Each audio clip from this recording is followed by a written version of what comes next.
C'est en 2011 que la construction du projet avait été lancée.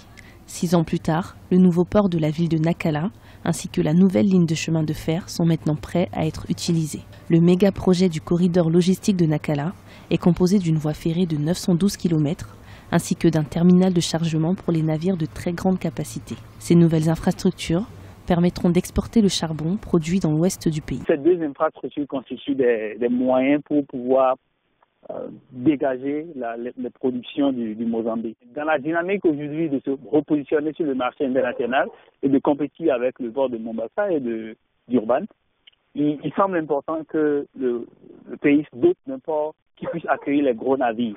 D'un montant de 4,1 millions d'euros, le corridor logistique de Nacala est détenu à 35% par l'entreprise brésilienne Vale, à 35% par la société japonaise Mitsui et à 30% par des entreprises mozambicaines.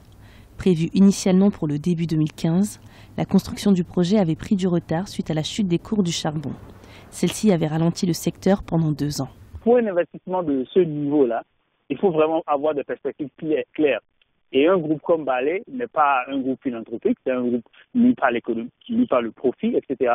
Et il faut que le groupe puisse voir clair sur qu'est-ce que cela lui rapporterait. Donc la remontée des coûts en 2016, du charbon en 2016 a permis de s'assurer que cet investissement sera profitable. Situé à 2000 km de la capitale mozambicaine, le port de Nacala est considéré comme le plus grand port en eau profonde de la côte Est. Avec la mise en place du méga projet du corridor, le pays espère concurrencer les ports de Durban en Afrique du Sud et de Mombasa au Kenya.